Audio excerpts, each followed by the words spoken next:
बिना मुमकिन ही नहीं था, और उसके बदले में हम प्रकृति को क्या देते?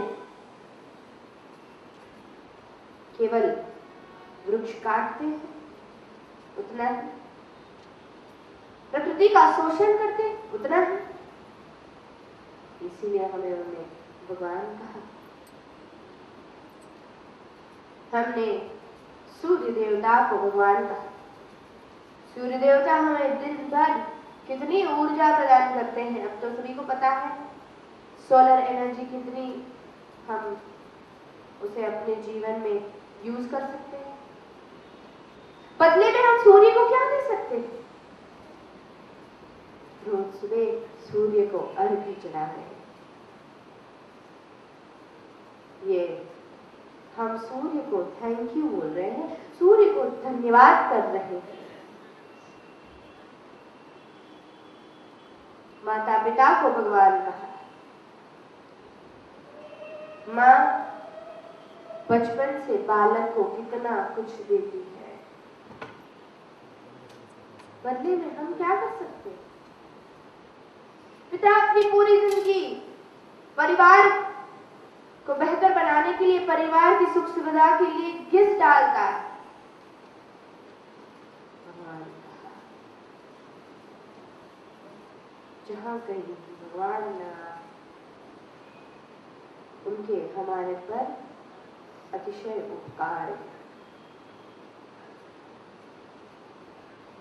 राम और कृष्ण के बिना सोचे हमारी भारतीय संस्कृति क्या होगी?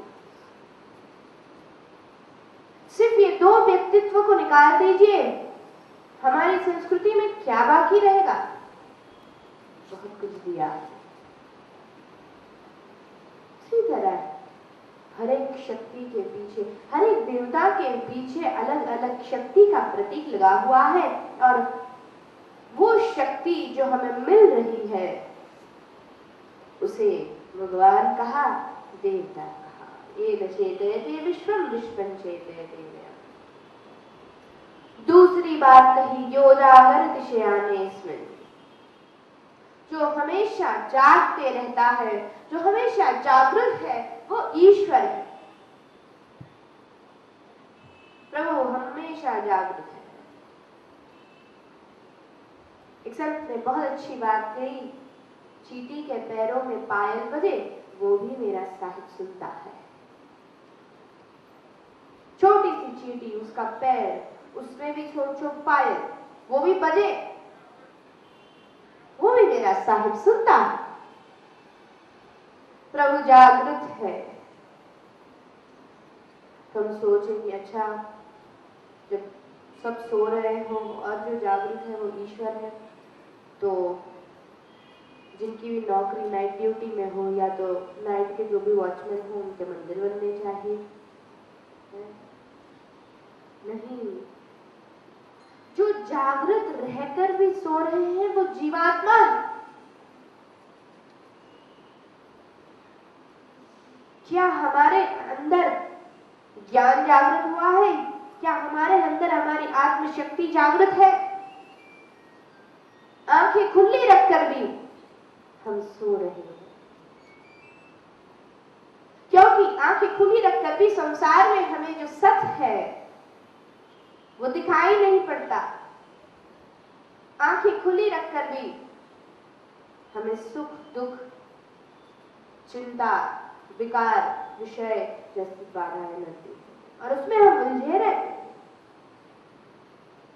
We cannot realize the real nature of world. सो रहे हैं। जो हमेशा जागृत रहे वो ईश्वर। हम प्रेम से आकर ठाकुर जी को, ठाकुर जी की जो सेवा करते हैं, प्रेम से लोग सेवा करते हैं ठाकुर जी को और फिर ठाकुर जी को सुला देते हैं, सो जाए। ठाकुर जी क्या सच में सो सकते हैं? अगर वो सो जाए तो हम सबका क्या होगा? लेकिन ये भावना है, ईश्वर कभी सोता नहीं। यो जागर्दिश्यानेऽस्मिन् नायन्तं वेद स वेद। जो पूरे विश्व को जानता है, लेकिन पूरा विश्व सभी मिलकर भी उसे जान नहीं सकते, वो ईश्वर है। He knows everything and everybody. लेकिन वेद भी जहां पर नेति नेति कह के रुक गए, वो ईश्वर, उसका स्वरूप जाना नहीं जा सकता। ये ईश्वर की 3 लाक्षणिकताएं बताई। तो प्रश्न होता है कि संसार क्या है? दूसरे श्लोक में बताया संसार क्या है। आत्मा वास्यमिदं विश्वम् यत्किञ्चित् जगत्यां जगत् तेन त्यक्तेन भुञ्जीथा मा गृधः कस्य स्विद्धनम्।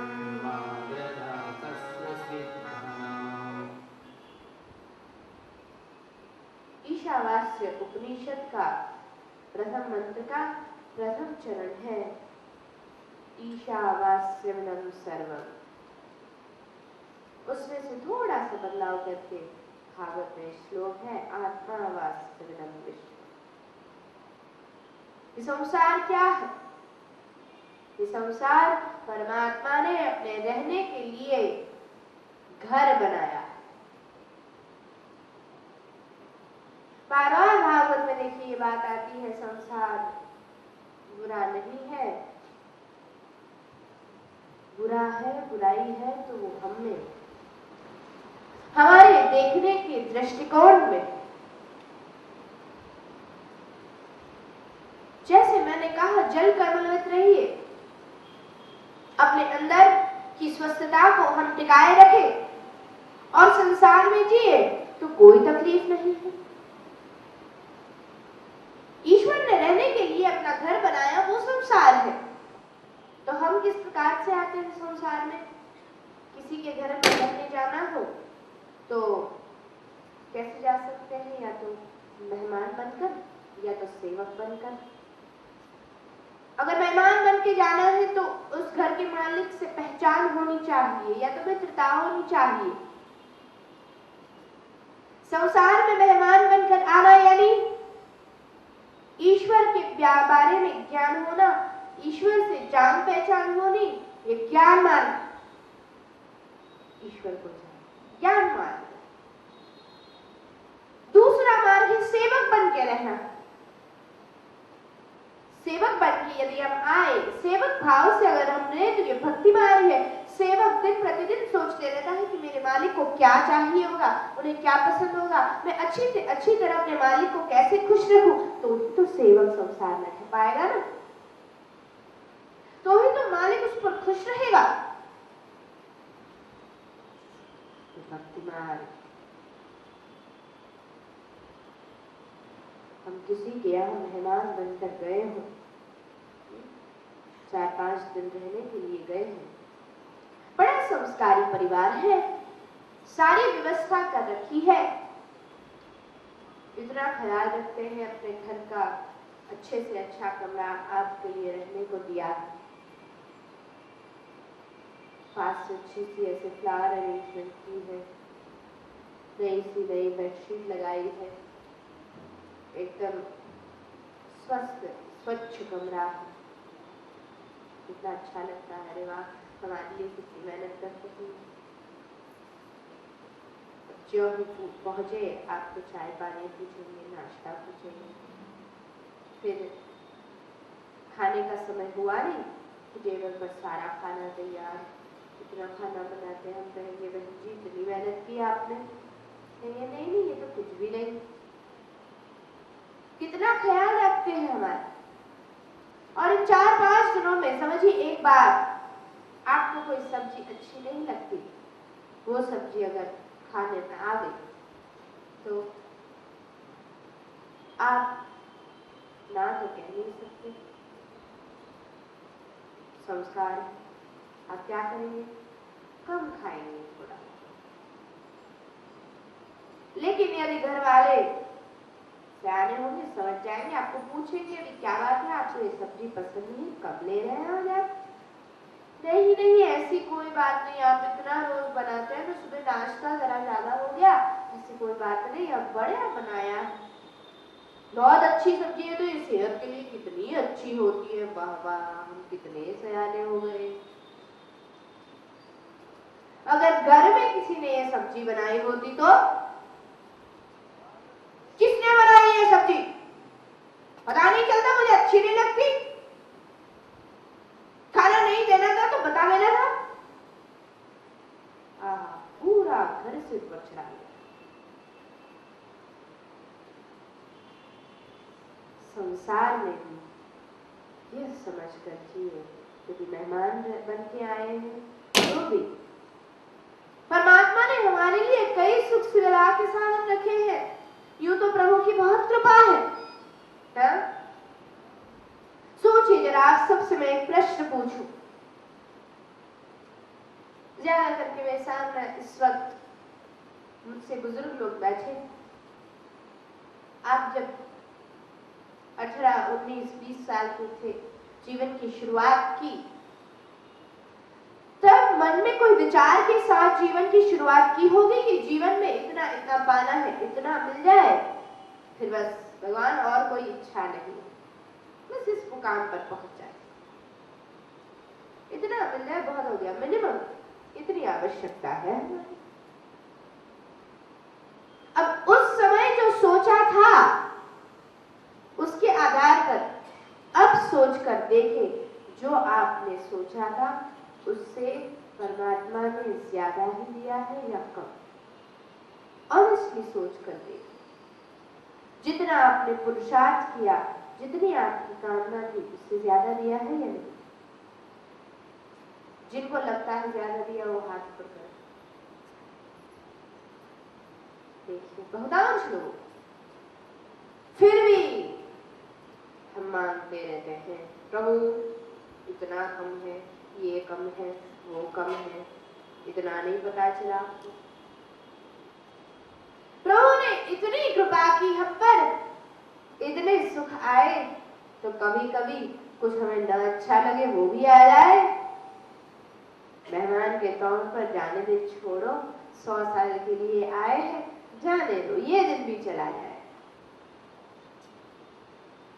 इस बात पर मुझे एक बात याद आई, हरिद्वार में कुछ वर्ष पूर्व हम सब साथ में गए थे, मेरे पिताजी की वहां पर कथा थी, और वहां पर हम एक संत को मिलने गए, उनका आश्रम था, बहुत बड़े संत थे, मैं तो काफी छोटी थी, मुझे इतना याद नहीं, लेकिन संत को मिलने गए थे वहां पर, और काफी सारे लोग उन्हें मिलने आ रहे थे, उनसे मिलने का समय तक चल रहा। संत ने स्वागत किया, कहा बाजू में बैठिए, थोड़े दर्शनार्थी थे, वो दर्शन करके चले जाए, फिर बात करेंगे। हम पास में बैठे थे, सभी लोग आते संत के सामने अपने दुख की बात करते, महाराज जी ये प्रॉब्लम है, ऐसी तकलीफ है, ऐसा है, बस आशीर्वाद दीजिए, ये समय निकल जाए, फिर और कुछ नहीं। महाराज जी केवल इतना ही करते, फल होता उसके हाथ में देते और कहते ये समय भी निकल जाएगा, ये दिन भी चले जाएंगे, इतना है। आश्चर्य की बात ये थी कि कोई अच्छी बात लेकर भी आते। एक आदमी आया, महाराज जी ने कहा बोलो भाई क्या बात है? कहा कुछ नहीं महाराज जी, बस आपके दर्शन करने आए, आपकी कृपा से सब कुछ ठीक चल रहा है, एकदम अच्छा चल रहा है, बिजनेस अच्छा है, बच्चे अच्छे हैं, परिवार में भी खुशियां हैं, बस आपके दर्शन करने आए। महाराज जी ने वही किया, उसके हाथ में फल दिया और कहा ये दिन भी चला जाएगा। जीवन में दुख और सुख दोनों एक ही गाड़ी के दो पहिए, एक आएगा तो दूसरा जाएगा, दूसरा आएगा तो और जाएगा। इसलिए जीवन में सुख की कामना न करें, परमात्मा के पास हम जाएं, सुख न मांगे, क्योंकि आज अगर परमात्मा सुख देगा तो कल दुख के लिए तैयार रह जाना। It is a duality. परमात्मा के पास जाकर आनंद की चेष्टा करें। Bliss is the motive of our life. शांति मांगे, संतोष मांगे, सेवक के रूप में रहे, परमात्मा के चरणों में अपने आप को समर्पित कर दे। भक्तिभाव, प्रभु तुझे जो पसंद आए वही मैं कर, वही मेरे जीवन का ध्येय।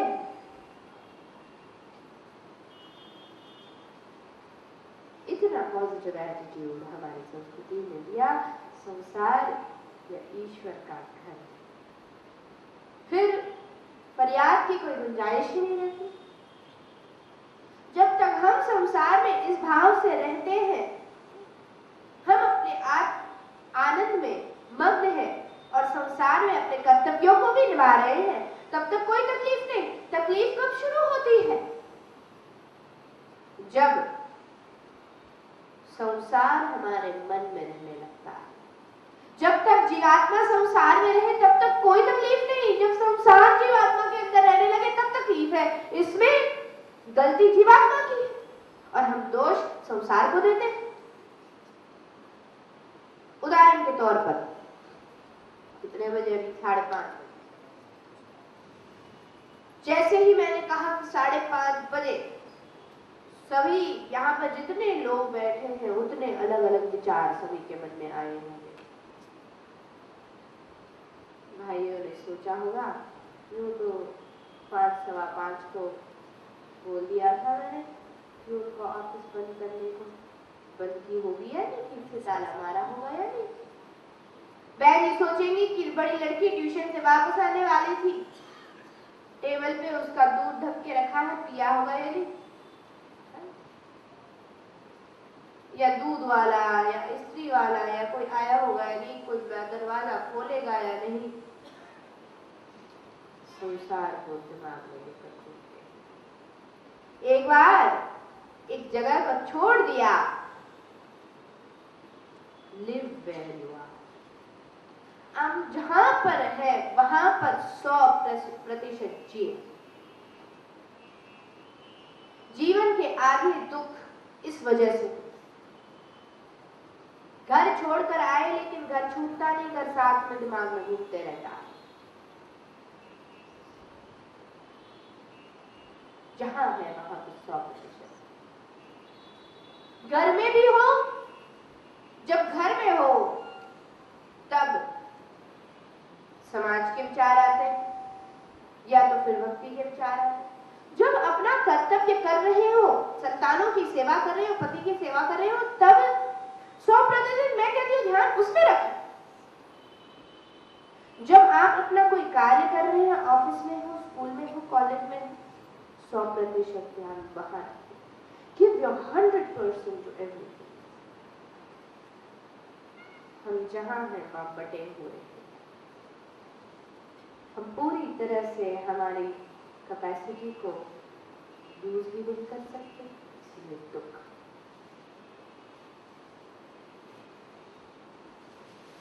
आत्मा वात्सल्यम विश्व। भगवान कहते हैं कि संसार ईश्वर का ही घर है और जीवात्मा, प्रत्येक जीवात्मा ईश्वर के बालक की तरह है। और जब भी भक्त आर्त अंतःकरण से परमात्मा को पुकार करते हैं, तब परमात्मा दौड़ कर आते ही हैं।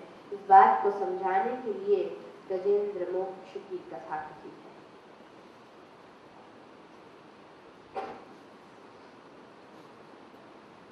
थोड़ी सी बात यहाँ पर समझ ले।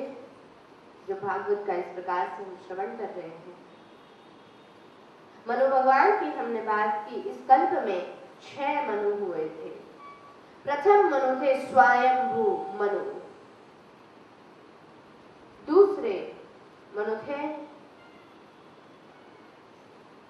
दूसरे मनवंतर में, हर एक मनवंतर में एक एक मनु होते हैं। दूसरे मनवंतर में जो मनु स्वयंभू मनु हुए, उनके बालक थे श्री यज्ञ नारायण, जिन्होंने राक्षसों से उनकी रक्षा की। तीसरे थे उत्तम प्रभु सत्यसेन, उनके वहां अवतार धारण करके आए।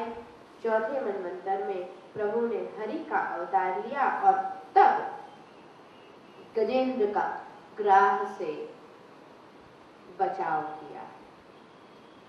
चौथे मनवंतर की बात। अब जरा कथा को समझ ले। गजेंद्र अत्यंत सुंदर हाथी था। उसका बड़ा परिवार था, अनेक हथनियां थी। गजेंद्र अपने परिवार के साथ, और वह पूरे वन में सबसे शक्तिशाली था, पूरे वन का राजा था।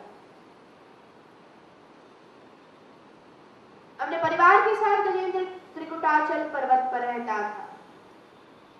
त्रिकुट पर्वत, त्रिकुट यानी 3 शिखर।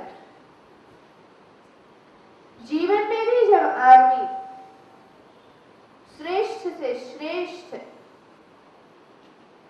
उपलब्धियां पाले या उसके जीवन में सक्सेस आए, तब वो त्रिकुटाचल पर्वत पर रहने लगता है। त्रिकुट पर्वत पर 3 शिखर आ जाते हैं जीवन में। क्या?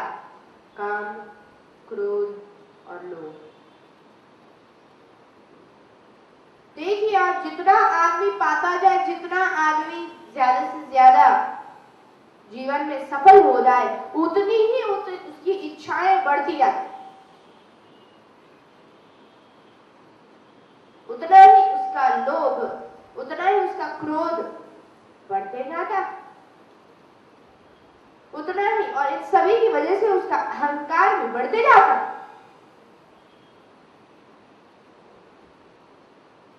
गजेंद्र मोक्ष की कथा यह समझाती है कि काल सभी को एक स्तर पर लाकर खड़ा कर देता है। हाथी या स्थूल बुद्धि का प्रतीक है। जिनको प्राणी मात्र के बारे में कुछ पता होगा, उन्हें पता होगा कि हाथी में सबसे ज्यादा ग्रे मैटर। किसी प्राणी की बुद्धिमत्ता किस पर निर्भर करती है? उसके अंदर ग्रे सेल्स कितने हैं, ग्रे मैटर जिसे कहा गया है। पूरे एनिमल किंगडम में से, प्राणी मात्र में से, हाथी में सबसे ज्यादा ग्रे सेल्स है, ग्रे मैटर है। लेकिन फिर भी वो प्राणी गिना गया है, हम हाथी के ऊपर मानव, क्योंकि उसका वजन ज्यादा है, ब्रेन से ज्यादा शरीर का वजन ज्यादा है। वो क्यों? क्योंकि हाथी में अतिशय आलस्य है।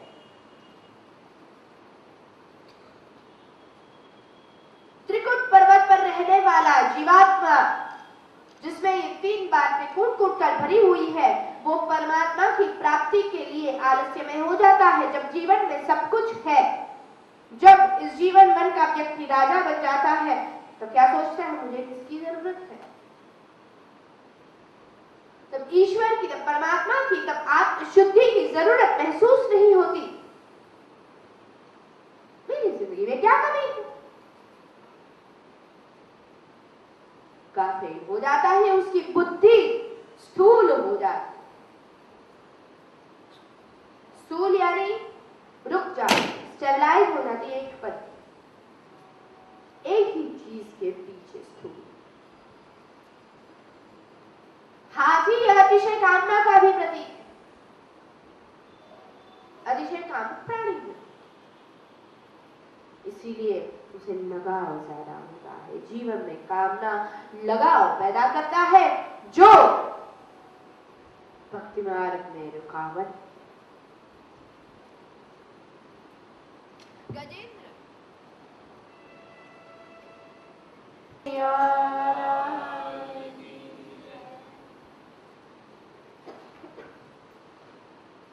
हाथी यह स्थूल बुद्धि का प्रतीक है। गजेंद्र अपने पूरे परिवार के साथ सरोवर में स्नान करने, जल क्रीड़ा करने गया है। जल क्रीड़ा करते करते, आनंद लेते लेते उसे पता नहीं चला कि समय कहाँ बीत गया। इस संसार सरोवर में भी परिवार के साथ आनंद लेते लेते, संसार में आनंद लुटाते लुटाते मनुष्य मात्र को पता नहीं चलता कि समय क्या कहाँ बीत जाता है। अचानक गजेंद्र को यह भास हुआ कि उसका पैर मगरमच्छ के मुंह में फंस गया है। मगरमच्छ ने उसका पैर पकड़ लिया। गजग्राह शुरू हुआ है। गजेंद्र ने अपना पैर छुड़ाने की कोशिश शुरू की, नहीं छूट रहा। गजेंद्र हाथी यह स्थलचर प्राणी और मगरमच्छ ये जलचर प्राणी। मगरमच्छ की ताकत जल में ज्यादा बढ़ जाती, छूट नहीं रहा। शुरुआत में तो परिवारजनों ने मदद करने की कोशिश की, लेकिन जब पता चला कि अब इन्हें कोई बचा नहीं पाएगा, सभी बाहर निकल कर तट पर आकर खड़े रह गए हैं, केवल देख रहे हैं। ये गजग्राह गजेंद्र की दशा को केवल दृष्टा मात्र बनकर देख रहे हैं। मेरे प्यारे भाई बहन, जब जीवन का अंत आएगा तब परिवार जन भी केवल दृष्टा बनकर खड़े हो जाए। कोई किसी की मदद नहीं कर सकता। एक बहुत अच्छा उदाहरण मेरी गद्य 2-3 कथाओं से कह रही हूँ। एक व्यापारी था, अतिशय संपत्तिवान, बहुत संपत्ति थी उसके पास, सारे सुख सुविधा के साधन थे और बहुत वर्षों पहले की बात है, उसकी 4 बीवियां थी, 4 पत्नियां थी। सबसे छोटी पत्नी उसे बहुत प्रिय थी, सबसे ज्यादा प्रिय पत्नी थी उसकी। पूरे नगर में से वो जो भी मांगती, पूरे उस क्षेत्र में से श्रेष्ठ जो चीज होती वो उसकी चौथी पत्नी के लिए आती। She would get the best, श्रेष्ठ चीज। तीसरी पत्नी से भी वो प्यार करता था, लेकिन तीसरी पत्नी का उसे ज्यादा दिखावा करने में आनंद आता था। वो अपने व्यापार वर्तुल में जाए, बिजनेस सर्कल में, या फिर अपने दोस्तों के साथ जाए तो अपनी तीसरी पत्नी को साथ में लेकर जाता था। उसका शो ऑफ करने का बड़ा अच्छा लगता था उसे।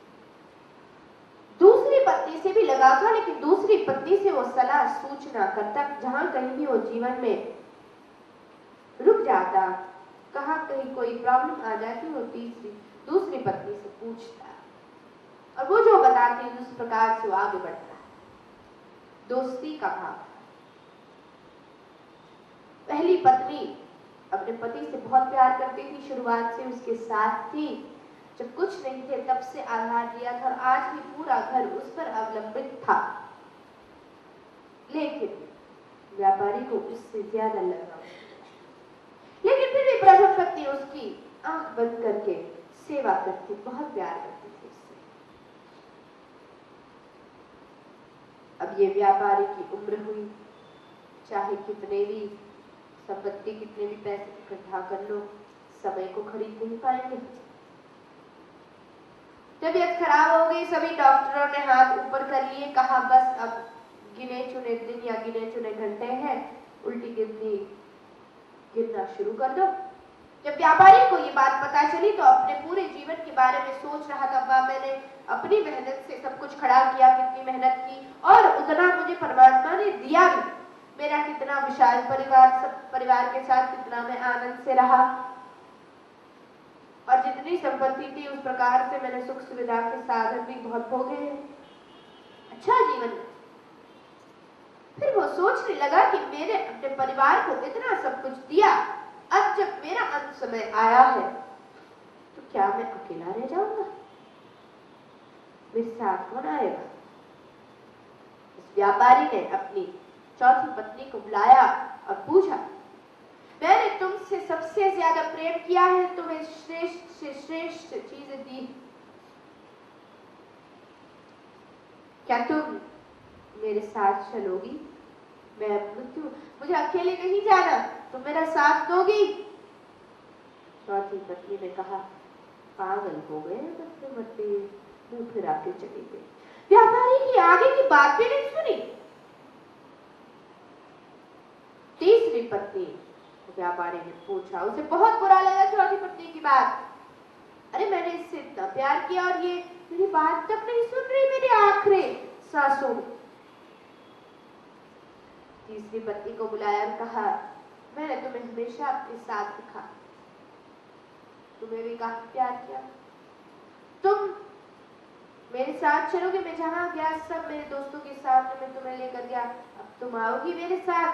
उन्होंने कहा, क्या बात कर रहे हो आप, मैं तो राह देख रही हूँ कि आप जाएं और फिर मैं तो किसी और के वहां चली, मैं तो तुमसे शादी करूंगी। व्यापारी कहते, क्या बात कर रही हो, ये मैं अभी जिंदा हूँ और अपनी अगली शादी की प्लानिंग कर रही हूँ। उसे इतना बुरा लगा। अब उसे एक उम्मीद थी, अपनी दूसरी पत्नी को बुलाया, कहा, तुमने हमेशा मेरी गलत समय में, मेरी विपत्ति में मेरा साथ दिया है, मुझे सलाह सूचना दी है, अब ये विपत्ति आई है, मुझे तुम पर ही एक आसरा है, तुम चलोगी मेरे साथ? मैं कहा, पतिदेव ये मुमकिन नहीं, ज्यादा से ज्यादा मैं आपकी चिता तक आ सकती हूँ, उसके आगे नहीं आ सकती।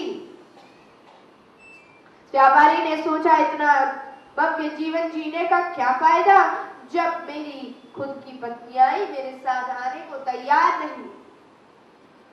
जब व्यापारी ये सोच रहा था और उसका दिल टूट रहा था, तो पहली पत्नी रोती हुई दौड़ती हुई व्यापारी के पास आई और कहा, हे पतिदेव, आप जहां जाएंगे वहां मैं आपके साथ आऊंगी, मैं आपका पीछा कभी नहीं छोड़ सकती, आपके बिना मेरा जीवन है ही क्या? व्यापारी को इतना पछतावा हुआ, उसने सोचा कि जब मैं स्वस्थ था, जब मेरे पास सब कुछ था, तब सच में मुझे तुम्हारा ख्याल करना चाहिए था, तुम हो मेरी असली पत्नी। मेरे प्यारे भाई बहन, यहाँ पर मैं किसी परिवार की बात करने नहीं आई, इस कहानी से बहुत समझने जैसा। चौथी पत्नी इस शरीर का प्रतीक है, जब मृत्यु आएगी पहले शरीर मुंह मोड़ लेगा, शारीरिक विडंबनाएं शुरू होंगी। तीसरी पत्नी जिसका दिखावा करने का हमें मजा आता है, संपत्ति, सत्ता, समाज में स्थान दिखावा करती।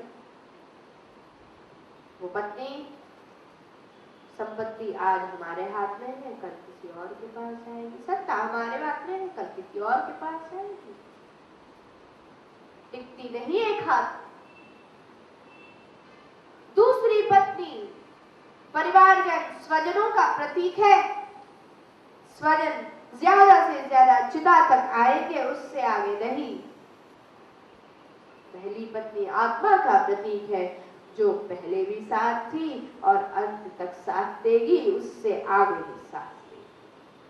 और जीवात्मा को मृत्यु के समय लगता है कि मैंने ज्यादा कुछ आत्मा के लिए, अपने आत्मशक्ति, अपने आत्म विकास के लिए समय दिया होता, लेकिन अब क्या?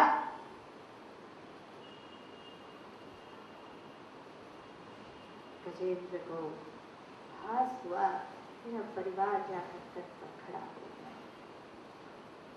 गजेंद्र ने बहुत कोशिश की, लेकिन जब उसकी कोई कोशिश काम में न आई, तब गजेंद्र ने परमात्मा को पुकार किया है। ये युद्ध गजेंद्र और मगरमच्छ के बीच का युद्ध 1 महीने तक चलता है। इसके बाद गजेंद्र ने परमात्मा को पुकार किया। ये मंत्र हमारे पास पुस्तक में है, बहुत ही समझने जैसा अनुष्ठान है। वही पेज नंबर 48 पर 28 और 28वां श्लोक है। कैसे समझे?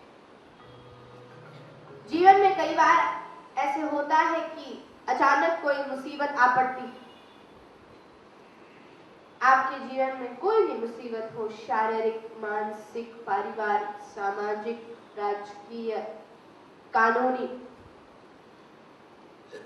अचानक आई हुई मुसीबत या लंबे समय से चलती हुई मुसीबत,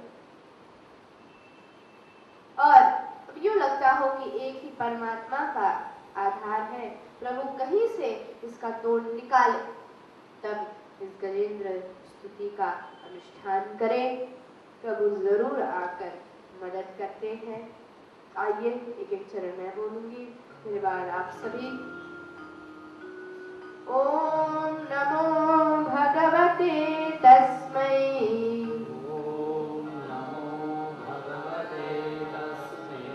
ओम नमो भगवते तस्मै,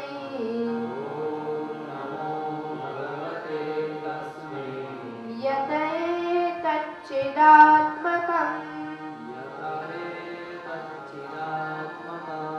पुरुषायादिबीजाय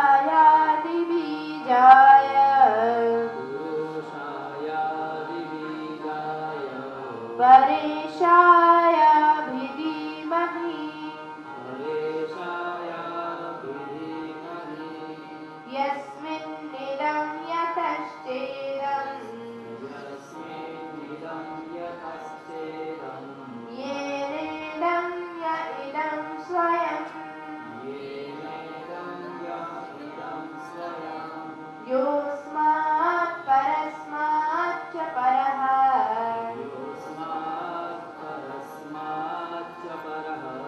तं प्रपद्ये स्वयंभुवम्।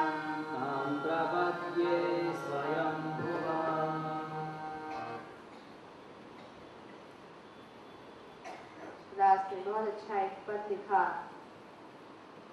गजेंद्र का आवाज पहुंचा और प्रभु आए आधे नाम। प्रभु दौड़ते हुए आए हैं, आकर सरोवर के तट पर खड़े रहे। गजेंद्र गदगद हो गया, मैंने पुकारा और परमात्मा मेरी मदद के लिए आकर खड़े हो गए। प्रभु ने आकर कृपा तो की, लेकिन अब मेरा उत्तरदायित्व बनता है मैं परमात्मा को कुछ दूं। क्या दे? सरोवर में यूं फंसा हुआ है। आसपास नजर घुमाई, देखा सरोवर में एक सुंदर सा कमल का पुष्प खिला हुआ था। अपनी सूंड से तोड़ा, परमात्मा के चरणों में अर्पित किया। परमात्मा ने पुष्प का स्वीकार करते हुए सूंड से गजेंद्र को सरोवर के बाहर निकाला, मगरमच्छ की चीर कर हत्या की, मगरमच्छ को मुक्ति दी। उसके बाद गजेंद्र को भी मुक्ति दी है। छोटी सी बात यहाँ पर हुई है, लेकिन बहुत समझने जैसी है। मगरमच्छ को पहले मुक्ति मिली है, बाद में गजेंद्र को। संत इसका बहुत अच्छा अर्थघटन करते हैं, कहते हैं परमात्मा ने ये बताना चाहा कि जो मेरे भक्त का चरण पकड़ता है, जो मेरे भक्त के पैर पकड़ता है, उसको मैं पहले मुक्ति देता हूँ, बाद में मेरे भक्त। परमात्मा ने गजेंद्र को मुक्ति दी। गजेंद्र की कथा के बाद समुद्र मंथन की कथा आती है। इस कथा की ओर हम आगे बढ़े, उसके पूर्व 1-5 मिनट के लिए हरिनाम संकीर्तन कर ले। बोलिए श्री बांके बिहारी लाल की जय। भागवत में शुरू होती है जब सुखदेव जी वर्णन करते हैं, राजा परीक्षित एक बार इंद्र पर्यटन पर था और उससे रास्ते में दुर्वासा मुनि मिले। दुर्वासा मुनि ने आशीर्वाद के भाव में इंद्र को कमल की माला भेंट में दी, लेकिन इंद्र संपत्ति के मद में विवेक भ्रष्ट हुआ था। विवेक का अर्थ कथा के प्रथम दिन में मैंने आपको समझाया था। विवेक भ्रष्ट हो, इंद्र में सब कुछ भूल गया। संत महात्मा जो कुछ भी सद्भाव से देते हैं उसका मान से नहीं स्वीकार करें, लेकिन उसका तिरस्कार तो न करें। इंद्र से ये गलती हुई है, उसने उस माला को फेंक दी है, हाथी की सूंड में जाकर गिरी, हाथी ने अपने पैरों के नीचे उसे कुचला। दुर्वासा मुनि को यह देखकर क्रोध आया और इंद्र को शाप दिया है। इंद्र तू जिस संपत्ति के मन में आकर विवेक भूल गया है, उस संपत्ति तेरे पास से चली जाएगी। इंद्र तो दरिद्र हो जाएगा। बिल्कुल वैसे ही हुआ।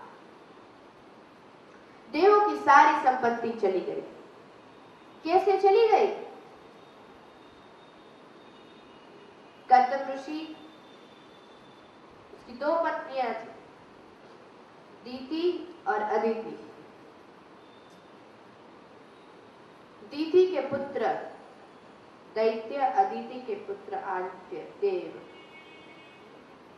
देव और दैत्य यूं तो एक ही पिता के 2 बेटे हैं, भाई भाई हैं। दोनों के बीच में हमेशा झगड़ा, हमेशा युद्ध चलते रहता। कभी कभी ऐसा होता कि देवगण जीत जाते तो सारी संपत्ति देवताओं के हाथ में चली जाती। मां दीति खिन्न होकर बैठ जाती। कर्दम ऋषि उनके पास आके पूछते, देवी क्या तकलीफ है? कहती, जिसके बेटे दुखी हो, जिसके बेटे अंदर भटक रहे हो, मां कैसे सुखी हो सकती है? आप ऐसा कुछ करें कि मेरे बेटे जीते। फिर युद्ध होता, ऐसा होता कि दैत्य जीत जाते, देव हार जाते, तो अदिति मां खिन्न होकर बैठ जाती। अब इन दोनों के बीच में समझिए कश्यप ऋषि की हालत क्या है। दोनों ही उसके बेटे।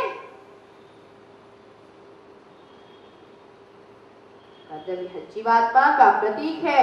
जीवात्मा के भी 2 संतान हैं, दैवी गुण और आसुरी गुण।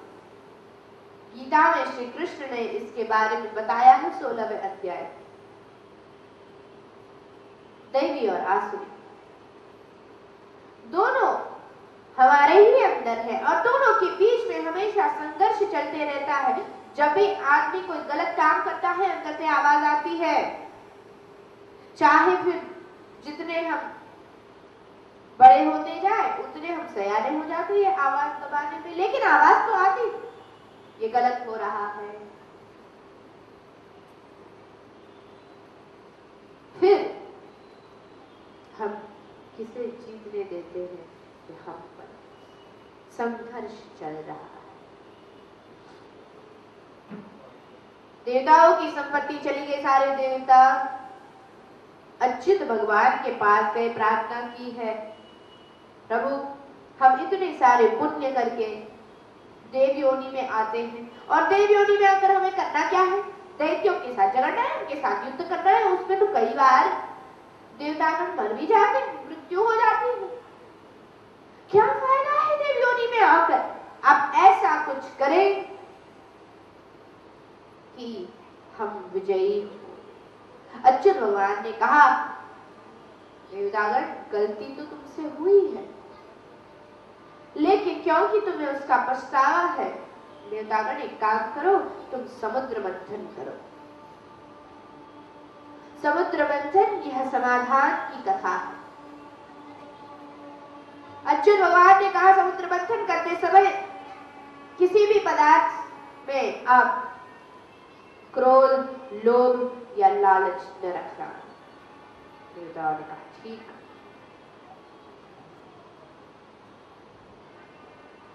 अच्युत भगवान ने कहा समुद्र मंथन करना होगा, कोई भी समाधान लाना होगा तो अच्छे बुरे दोनों व्यक्ति को मिलकर करना होगा। समाधान चाहे परिवार में हो, चाहे समाज में, कहीं भी समाज के या परिवार के सभी सदस्यों की मदद लेकर ही समाधान हो सकता है, तो ही वो सही समाधान होगा, तो ही वो सभी मानेंगे। कैसे करें? देवतागण मिलकर दैत्यों के पास गए हैं, उन्हें आने के लिए याचना की। याद रखिएगा, आप सही, आप सत्य के मार्ग पर हो, फिर भी समाधान करने के लिए हमेशा सच्चे आदमी को ही पहल लेनी पड़ती है, क्योंकि सच्चा आदमी ही शांति चाहता है, सच्चा आदमी ही जीवन में समाधान चाहता है, जीवन की समस्याओं का तोड़ चाहता है। बुरा आदमी ये कभी नहीं चाहेगा, क्योंकि बुराई में ही उसका महत्व है, बुराई में ही उसका इंपॉर्टेंस है। समाधान की राह पर जाकर पहल करो।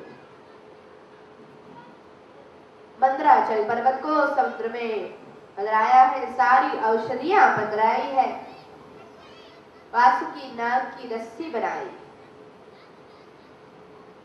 देवतागण आकर खड़े रहे, पहले आकर उन्होंने नाग का मुख पकड़ा है। दैत्यगण आए, कहा हम सर्प का पुच्छ का अपवित्र भाग नहीं पकड़ेंगे, हम तो मुख पकड़ेंगे। देवताओं ने कहा ठीक, ऐसे करो। इसके दो अर्थ हैं। अगर आप समाधान चाहते हैं तो सामने वाला व्यक्ति समाधान की सारी प्रक्रियाओं को तोड़ने का पूरा प्रयास करेगा। आप कहेंगे पूर्व तो कहेगा पश्चिम, ऐसे नहीं ऐसे करो, ऐसे नहीं ऐसे करो, क्योंकि उसे लगता है कि समाधान ये तुम्हारी जरूरत है। छोटी छोटी बातें शुरुआत में जाने दो, अभिमान को जाने दो, तभी समाधान मुमकिन है। दूसरी बात, दैत्यों को पहले, देवों को पहले से पता था कि हमें तो मुख पकड़ना ही नहीं, क्योंकि मुख में से पहले तो विष निकलेगा। लेकिन दैत्य भाई थे ना, उनका स्वभाव जानते हैं। दैत्य ये कोई शरीर नहीं है, दैत्य ये स्वभाव है। बात बात पर ना बोलने की आदत ये दैत्य। आप कहोगे ऐसा करना है और जो कहे नहीं बिल्कुल नहीं, दैत्य। बात बात पर, बेतुकी बातों पर ना बोलो बस। देवों को ये पता था, इसलिए देव पहले से मुख पकड़कर खड़े रहे। ये पहले से तय था कि उन्हें पुष्प पकड़ना। शक्य है हमारे घर में भी कहीं न कहीं दैत्य होंगे। देव सिखाते हैं कि दैत्यों के साथ किस प्रकार से, उनके स्वभाव को समझ लो और सामने से ना बोलने की उन्हें आप सिचुएशन दो, चेष्टा करो। जब उन्हें शांति हो जाए तब अपनी मनमानी करो। संघर्ष से कोई फायदा नहीं है, संघर्ष से केवल अशांति पैदा होती। मंथन शुरू किया गया, पर्वत समुद्र में डूबने लगा है, नीचे से कोई आधार नहीं है। प्रभु ने कूर्म नारायण का अवतार लिया, नीचे से पर्वत को आधार दिया है। बोलिए श्री कूर्म नारायण देव की। आज अवतारों की तो मेरी लिस्ट है लाइन, और जयकारा इस तरह से होगा तो भगवान को आने में आनंद नहीं आएगा। सभी प्रेम से बोले बोलिए श्री कूर्म नारायण देव की। उन्होंने नीचे से आकर आधार दिया है। तात्विक अर्थ समझे इसका। जीवन की शुरुआत में भी दैवी और आसुरी गुण 15, 16, 17 वर्ष की उम्र, जब जीवात्मा समझदार होने लगता है, जब आप अपने बारे में सोचने लगते हैं, आपके अंदर अच्छे बुरे विचार चलने लगते हैं, तब जीवन का समुद्र मंथन चालू होता है। अच्छे विचार, बुरे विचार, और तब अगर कूर्म यानी दृढ़ता, कूर्म यानी धैर्य।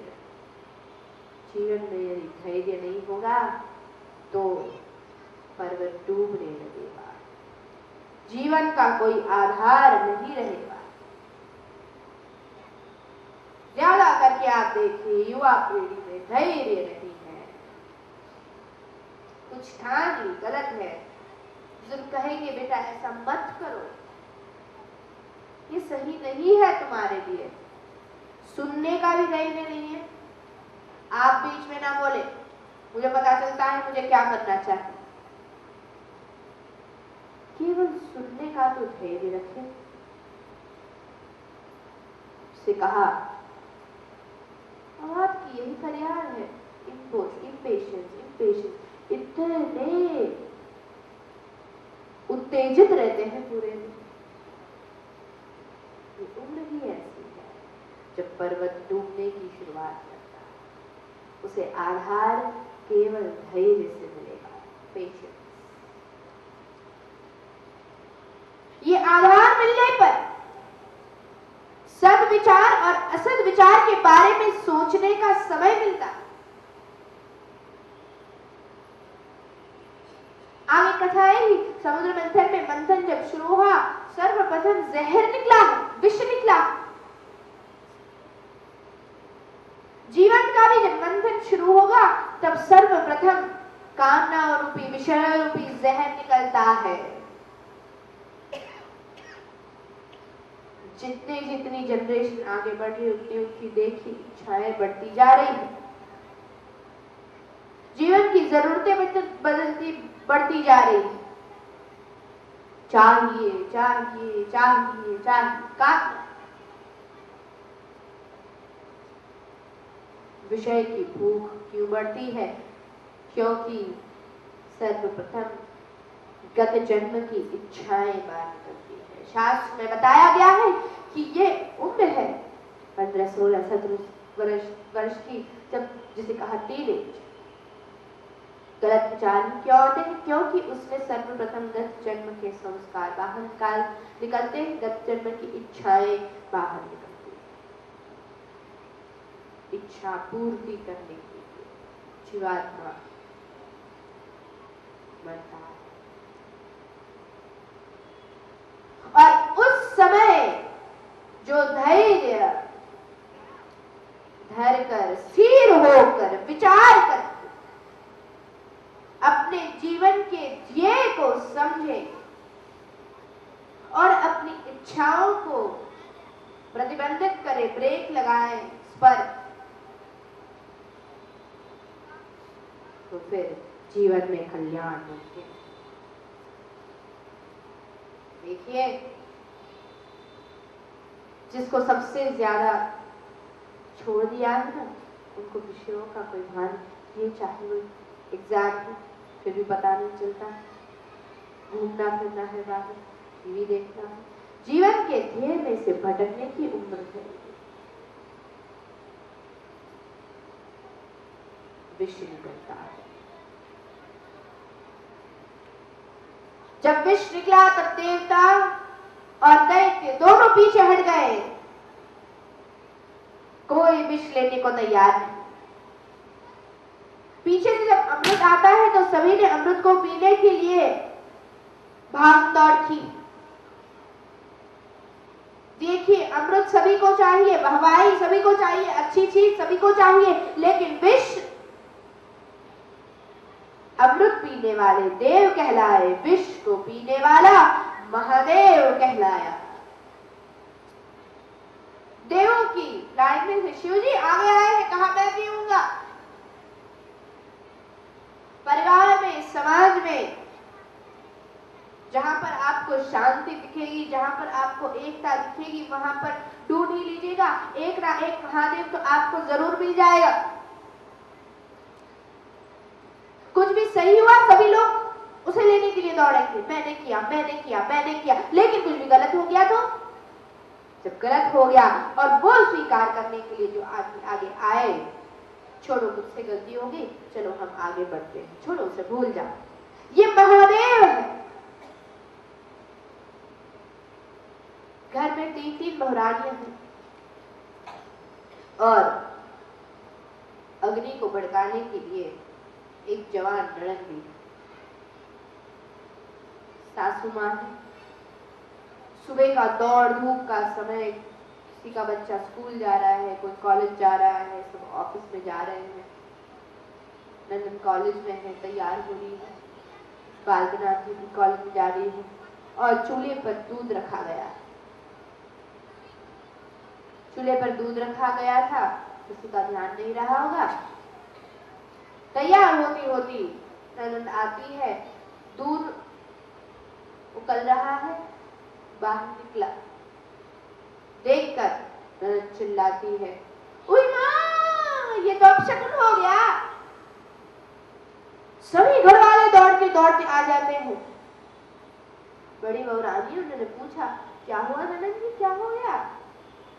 ये दूध चूल्हे पर किसने रखा, देखो बाहर निकल गया, अपशकुन हो गया। सुबह सुबह घर में ऐसे दूध निकले बाहर, दूध का वेस्टेज हो, ये अच्छी बात नहीं है। क्या भाभी अब ध्यान नहीं रखती? बड़ी बहू कहती है कि मैंने तो दूध रखा ही नहीं, मुझे पता ही नहीं किसने दूध रखा। मैं तो तुम्हारे भाई साहब को ऑफिस के लिए कपड़े दे रही थी, शायद मंजली बहू ने रखा हो। मंजली बहू कहती है कि मैं तो बस दोनों के बीच में पिस गई हूँ। बड़ी बहू कुछ करे तो मुझ पर डाल दे, छोटी बहू से तो कुछ कहा नहीं जा सकता। छोटी है, अभी तो वो छोटी है, उसे क्या पता, उसे क्या पता। दूध तो चूल्हे पर मैंने रखा था, लेकिन मैं छोटी बहू को कह कर गई थी कि पिंटू मुझे बुला रहा है, उसकी स्कूल की बैग तैयार करनी है, मैं उसे बोल कर गई थी। छोटी बहू कहेगी, हाँ आपने मुझे कहा था भाभी जी, लेकिन ऐसे क्या हुआ कि मैं नन्हे को रोने लगा, वो उठ गया, उसे दूध पिलाना था, इसीलिए मैं उसे दूध पिलाने चली गई। तो फिर दूध किसने रखा? बात तो वही हो गई। ये चार माताएं जगदम्बाएं एक दूसरे के ऊपर चीजें डाल रही है। वहां पर सासू माँ धीरे धीरे चलते हुए आती और कहती, क्या हुआ? नंद गई, देखो बा कैसे हो गया, घर में 3-3 बहुएं हैं, फिर भी सुबह सुबह ऐसे दूध गिर गया, ये क्या अच्छी बात है? सासू माँ ने कहा, छोड़ो, सारी बात देखकर तो पता चल जाती है, उम्र के साथ उतना अनुभव भी है, छोटी सी बात। सासू माँ कहती है कि छोड़ो, लल्ला रोया था ना, तो मैंने ही सुना था, मैंने छोटी बहू से कहा था कि तुम जाओ, मैं देखती हूँ दूध। और फिर मुझे याद आया कि मंदिर में दिया करना बाकी है, घी लेकर मैं 2 मिनट दिया करने गई, वहां पर ही मंदिर के पास बैठ गई। उम्र हो गई ना, अब मुझे इतना याद नहीं रहता, मुझसे ही रहेगा, छोड़ दो बात, चलो पहले तो आकर वो गैस बंद कर दिया, अभी तक गैस चालू है, बंद करते हुए कह दी, चलो भूल जाओ, अपने अपने काम पर लग जाओ। ये महादेव छोटा सा उदाहरण। सच में जीवन की बड़ी बातें इन छोटी छोटी बातों में से ही तो उलझने पैदा होती है। भूल जाए, क्यों पकड़ कर रखते हैं मित्र? समाज में भी 100 तरीके की बातें कान में आएंगी, उसे पेट में नहीं उतारना। विष को शिव जी ने पेट में नहीं उतारा, उसे पचा नहीं सकते, ना उसे मस्तक में लेकर जा सकते हैं, बराबर मध्य में कंठ में धारण किया है। Balance state of mind, balanced रहना। शिव जी ने विष को धारण किया, मंथन आगे बढ़ा है। दूसरे क्रम पर कामधेनु गाय निर्माण हुई है, उसको ऋषियों को और ब्राह्मणों को दान में दिया गया है। हमारी संस्कृति में ये प्रथा है, कोई भी अच्छी चीज पहले आए तो उसे ब्राह्मणों को, संतों को, महापुरुषों को दान में दी जाती है। तीसरे क्रम पर उच्चैश्रवा अश्व निर्माण हुआ, दैत्यों ने मांगा है, देवों ने कहा ठीक है ले लो। चौथे ऐरावत हाथी आया है, इंद्र ने उसका स्वीकार किया। दैत्यों ने सोचा घोड़े लेने की हमने अगर जल्दबाजी नहीं की होती तो हाथी मिलता, लेकिन अब क्या। कई बार ऐसा होता है जीवन में, जल्दबाजी में हम बड़ी बड़ी चीजें, बड़े बड़े लाभ बाद में होते हैं उसे भूल जाते हैं, छोटी छोटी चीजों के पीछे। 5वें क्रम पर कौस्तुभ रत्न निर्माण हुआ, परमात्मा ने अपने वक्षस्थल में धारण किया है। हम रोज मंगलाचरण में इस श्लोक का पारायण करते हैं। कस्तूरी तिलकम ललाट पटले वक्षस्थले कौस्तुभम, वक्षस्थल में धारण किया। छठी पारिजात कल्पवृक्ष अप्सराएं निर्माण हुई है, सभी को स्वर्ग में भेज दिया। 8वें क्रम पर लक्ष्मी जी आई है। अब तक सारा बंटवारा अच्छी तरह से चल रहा था, लक्ष्मी जी आए, वापस कंफ्यूजन पैदा हो गया। दैत्य कह रहे हैं हमें चाहिए, देव कहते हैं हमें चाहिए। बात भी सीधी है, लक्ष्मी किसको नहीं चाहिए, लक्ष्मी तो सभी को चाहिए। लक्ष्मी जी जब आई है तभी ब्राह्मणों ने लक्ष्मी जी को सुवर्ण के चौकी पर बिठाकर केसर मिश्रित जल से उनका अभिषेक किया। श्री सूक्तम का उद्घोष करके, पुस्तक में हमारे पास श्री सूक्तम है, आइए हम सभी मिलकर उसका पाठ करें। लक्ष्मी जी का प्रादुर्भाव हुआ है, गौरी महत्व का अनुष्ठान। यदि आप चाहते हैं कि आपके घर में हमेशा लक्ष्मी जी की कृपा बनी रहे तो श्री यंत्र पर या बुजुर्ग या कोई महात्मा द्वारा दी गई लक्ष्मी जी की मूर्ति हो, श्री यंत्र भी इसी प्रकार, उस पर केसर मिश्र जल से, लक्ष्मी जी को केसर बड़ा प्रिय है, उससे श्री सूक्तम का पाठ करके रोज उस पर अभिषेक करें। लक्ष्मी जी की